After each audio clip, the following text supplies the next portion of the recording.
We mentioned the Italian election, which has caused complete meltdowns at the Beeb, at CNN and the like. Here's a headline from the Washington Post. The mainstreaming of the West's far right is complete. Oh, look, and they even managed to find a picture of Signora Meloni doing the old Hitler salute. Well, sort of, kind of, yeah. If you tilt the photo sideways a bit, but she's definitely twitching. That arm is twitching to give it the full Heil Hitler. It's close enough. They didn't quite get it though. It's close enough for crappy third-rate mainstream media work at the Washington Post. Joining us from the Spectator Down Under is Alexandra Marshall, who has a similar name to Mussolini's granddaughter, by the way. Nudge, nudge, fascist in waiting. Great to see you, Alexandra.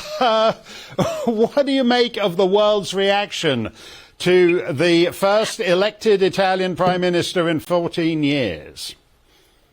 Well, thank you for just pushing me off a cliff toward the trolls this morning, Mark. That was very kind of you.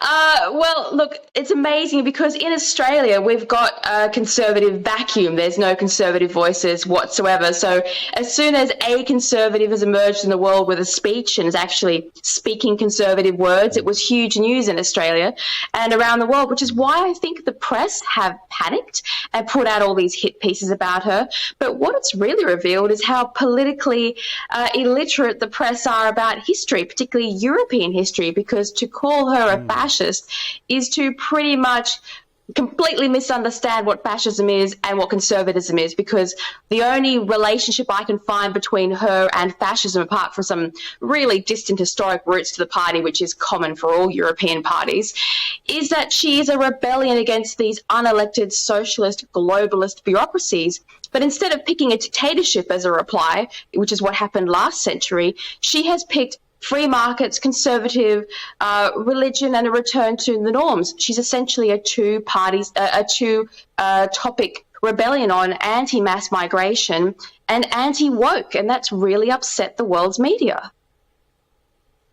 Well, when you mention the globalists there, isn't someone like this actually a reaction to the hysteria of people like Cruella von der Leyen at the European Commission, who keep threatening to punish countries that don't vote within the very narrow parameters of the fellows who like the Great Reset and all the other mumbo-jumbo? And isn't the way you get more Giorgia Meloni's is if you have this kind of hysterical media reaction? Isn't that basically telling people, you know, you've had your fun now, but you can't vote for people like this? Isn't that just the way you're going to get more people like this? Well, just like last century, we've got these European Union and the United Nations, all of these entities which are essentially international socialists. They want you to hate your country, to hate sovereignty, and to open all the borders so you can have a one world government. Like I think Klaus Schwab thinks that he's going to be the president of this little new entity. But this is the reaction of individual countries saying, no, actually, we'd like to have control over our own policies. We'd like to keep some of our national identity. In the case of Italy, the Catholic nation, they'd like to keep their religion and their values, particularly because they're the home of Rome, so that's not really a surprise.